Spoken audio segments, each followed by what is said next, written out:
it. You scrolled on this video to do it. Alright, it's the boom. Wagwan, bro. Welcome back to another installment of edutainment.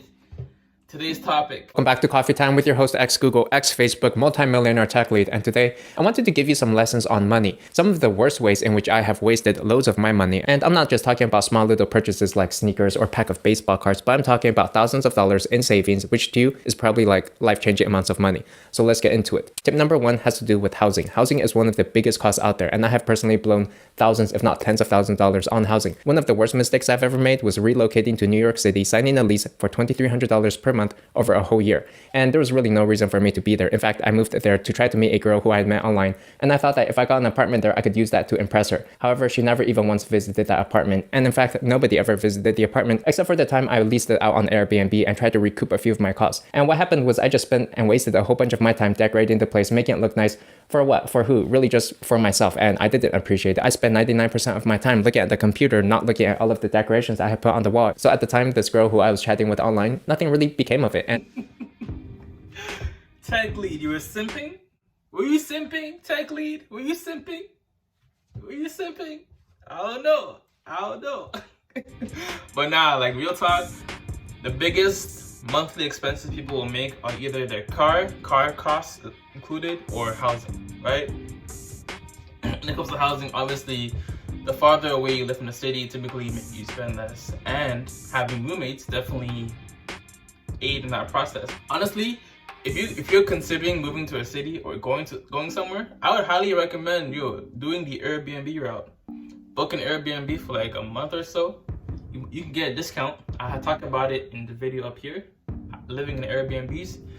When you book Airbnbs for a week or an extended period of time, 2 months, or a week or a month or multiple months, you typically get a better discount on purchases, because hosts would rather have you stay for a long period of time than book someone who only stays for a day, where they only can get a certain amount of money, right? And also it's easier to deal with one person for a long period of time, cleaning fee, as opposed to 5 different people in 2 weeks and constantly have to clean the place to a certain standard. And Airbnb is definitely a great option if you're someone with bad credit or an eviction. You're finding it hard to rent a decent place. You have the money, maybe you do have the money, but you're finding it hard to rent a decent place given your past history, right? So Airbnb's definitely a must look into. And honestly, you can also buy too big of a house, right? You have too much space, and when you buy a bigger house, you typically pay more property tax too, right? So if you adopt some minimalist principles into your life, stop spending money on things that don't make you more money, that don't save you money, or just a liability, you will find yourself not having as much stuff. Like literally, everything I own can be packed into a luggage. It can all fit into a car, essentially what I'm saying. Everything I own can fit into a car. I don't need no U-Haul truck or whatever. Indulge yourself in a more minimalistic lifestyle. Especially with Airbnbs as well. You don't need to decorate or furnish the place. It all comes pre-booked. I think I was just chasing some figment of my imagination, some fantasy. And other than that, I had a really hard time making friends in New York. Maybe I was just too nerdy for the East Coast people. And so at the end of it all, this experience cost me $2,300 over 12 months in an expensive city. We're talking about $25,000 to $30,000 in cost, sitting alone in a luxury apartment all by myself in a city where I didn't really have any job prospects because I just moved over to New York without having landed any offers. This probably cost me a year of my life. And I'm absolutely convinced that the same thing is happening to almost everybody else in New York. Despite the stories that you may hear on social media, those people out there are not living the high life. Moving on, purchase mistake number 2 also happens to be in housing. This was my apartment in San Francisco. So I was working over in Palo Alto over at Groupon, and I was living with my parents. And at the time, living with your parents just wasn't really a cool thing to do like it is today. So I wanted to get out of the house, and I decided to move over to San Francisco. This apartment cost me $2,500 over 6 months, and I essentially increased my commute time from a short... One hack for those who are dating, although they're living with their parents, I would highly recommend you if you can't afford to live on your own, but you're having issues with like logistics, definitely live at your parents' place. For example, if you are going on a date with a girl, plan the date around an area where there's a hotel or I guess maybe motel nearby that you can take her to, and then y'all can do your thing there. And if this is a girl that you're seeing for a consistent basis, then maybe you can book an Airbnb for a weekend or periodically and then take her there while you're still saving bare guap on rent. Also, a pre-qualifying question I used to ask girls when I was dating them, when I was going on dates with them, or before I even went on a date with them, I would ask them, do you have roommates? Right? I would ask them, do you have roommates? If they have roommates, I can say, okay, she doesn't live at home, and I can probably maybe go to her place to, you know, do the thing. But if you live at home and she lives at home, it's harder, right? As opposed to if she lives by herself, or at least she lives with roommates, and then you live with roommates, or you live by yourself, it's easy to go from place to place. So either plan the date and run a hotel nearby that you can take her to, or if you've been seeing this girl consistently, you can book an Airbnb and tell her to, yo, let's link up. We'll have Netflix and chill at an Airbnb and do that thing. But yeah, still save that money, yo. You save very go up on rent by living at home. Unless you currently live in a toxic environment, if your main prerogative is to be able to pull girls easier, I promise you, you're not gonna pull girls as much as you think you are. Just putting it out there. A 15-minute drive to a 90-minute commute through train and driving and walking. And I think I also had to take a bus to the train station. So it was a hellish commute, but hey, I was living the high life, or so I thought. I was an independent person living in my own apartment unit, having moved out of my parents' basement. And here I was really living in somebody else's mess, right? It was a pre-furnished apartment, and it still had all the other person's bedding and clothes there. And so I was sleeping in somebody else's bed, taking showers in somebody else's germs, and inhaling the air that they had previously exhaled the prior month. Not to mention, with the terrible commute, I just got so fed up with the lifestyle, and it really de-energized me that I quit that company within, say, 3 months or so. So overall, you could say that the experience not only cost me my rent money and a ton of time, but also cost me my job, which was a $150K salary over in high-tech Silicon Valley. Not to mention, I also had to waste my time learning Ruby on Rails for this job. Okay, so my third worst purchasing mistake is buying things for other people. I remember when I used to do photography, I bought my brother a camera. It was like $500 to $1,000 or so, and he never really used it, never really appreciated it, so then we got rid of it. And then later on, he rebought it because then he felt it was his own, and then he started using it. And so the thing is, when you buy things for other people, they never seem to really appreciate it. This happened with my ex-wife too. I would take her on these lavish vacation trips. We went to like Alaska. So we'd be in Alaska in Denali National Park, and then she would say she's not getting out of the car because she's mad. And so I would be saying, look, I spent thousands of dollars for us to have this experience, and now you're not even going to get out of the car because you're a little bit angry about something. Like, why don't we just hold the argument until later? But really the lesson here is that when you buy things for other people, they just take it for granted. They don't appreciate it the way they would if they were to buy it on their own. So the interesting thing about money is that once you have it, it's hard to spend it, especially on other people who weren't there to earn it. They didn't see how the money was made. They think it was just free, it was just handed to them, and then they take it for granted. They don't appreciate that. And oftentimes people... This is why I like giving gift cards, but tangible gift cards, not just some next door gift card. Things such as maybe an Airbnb gift card that they can deposit into their Airbnb account, Uber gift card, Amazon gift card, Spotify or Apple Music gift card, iTunes, stuff like that. These are things that people will, for the most part, use on a regular basis. Everybody listens to music, everybody watches Netflix, I guess, or you can give them access to Netflix. But subscription services that are like digital, people typically use it on a regular basis, right? So I love these. You can definitely check out link in the description for some of my own personal recommended gift ideas. But always ask yourself, okay, is this something that they can use on a regular basis, or does it coincide with their talents or abilities or interests?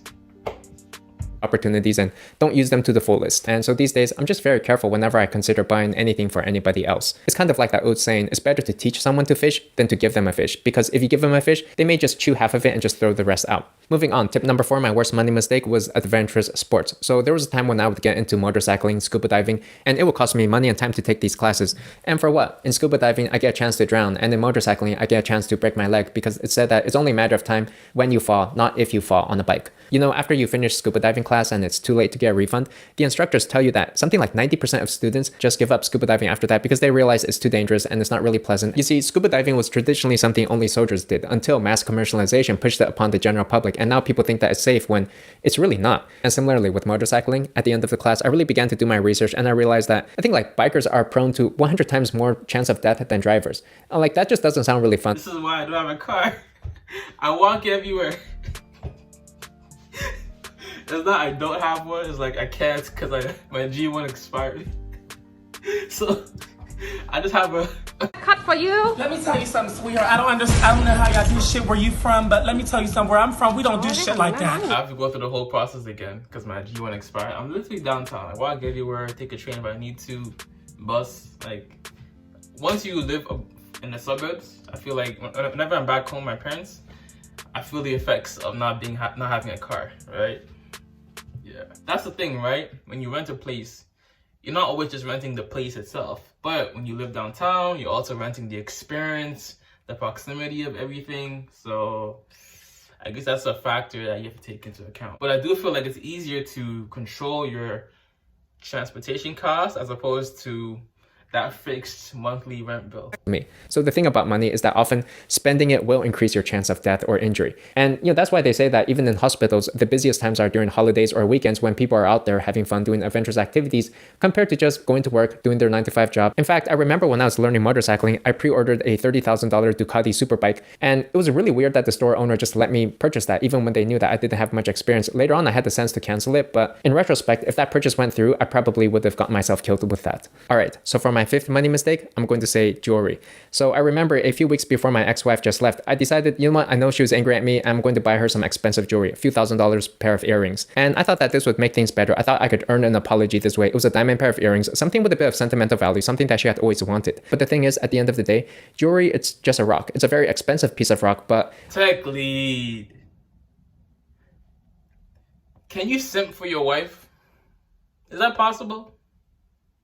I've heard of simping for a girl that doesn't like you back, but simping for your wife.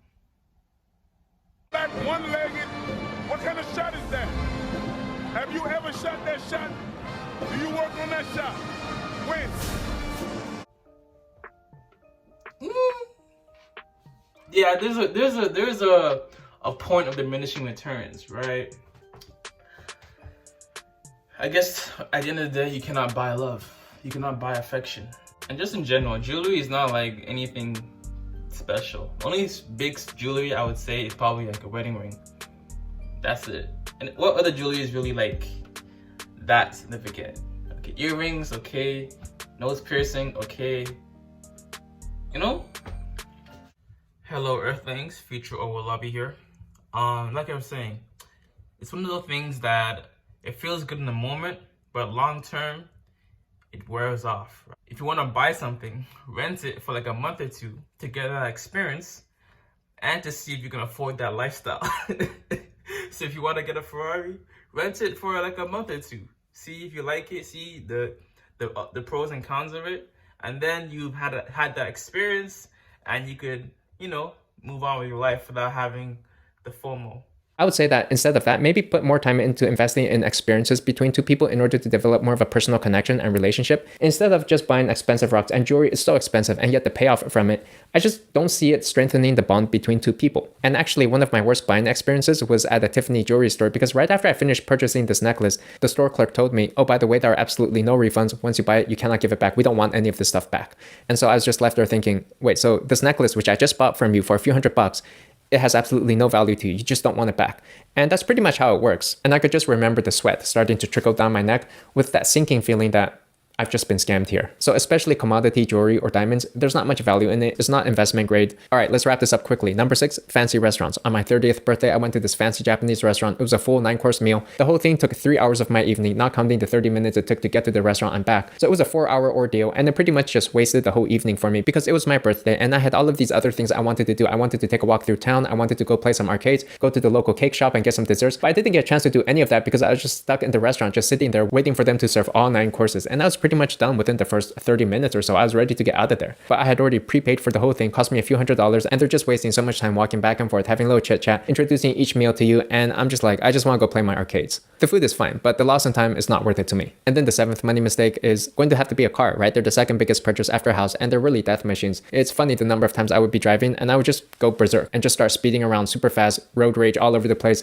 honking my horns, trying to kick people out of the fast lane, going 120 miles per hour, tailgating motorcyclists and trying to race them. And I could easily have run over a motorcyclist. I could easily have got myself killed and ruined my life so fast. The more boring the car, the better. These vehicles, they're not really toys. I don't think they should be considered toys or anything to play around with. It's like a washing machine. They're just appliances, utilities, and you really don't want to get yourself excited about these things. It's like a washing machine. TechLead, you a comedian? But nah, no cap though. The most financially responsible way to get a car is to buy it used. Are you listening to me? Nice your beak, nice your lips, and open your ears. Lend me your ears, okay?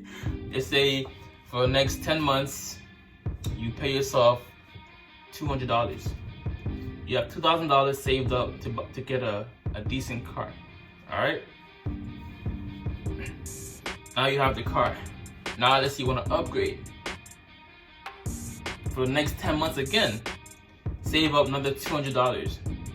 Now you have $2,000 in cash and a $2,000 valued car. You sell your car, use your cash, and buy a car now that's worth $5,000. And that's how you gradually increase the level or the worth of your car without financing and getting into debt, paying interest on a depreciating value. You know what I'm saying? That's the bona fide way to ensure that you are using your money responsibly. Because we know arguably the biggest purchases people make per month are their rents and car costs or insurance, stuff like that. You know what I'm saying? But yo, God bless, much love, peace, and joy. Namaste. Always remember, it doesn't feed you, don't water it, and too much of any good thing is good for nothing. Shout out to TechLead. That's some good stuff, some good content to react to. Also, another big component to dealing with debt is getting out of credit card debt and how that affects your credit score. And the quickest way to get out of debt is to essentially do a debt settlement approach. Check out the video right here, or watch my past video on why actors go broke. Although they make a lot of money, a lot of them don't realize that they're actually broke. Watch one of those videos right there. Again, flip the script, I'm out. Deuces.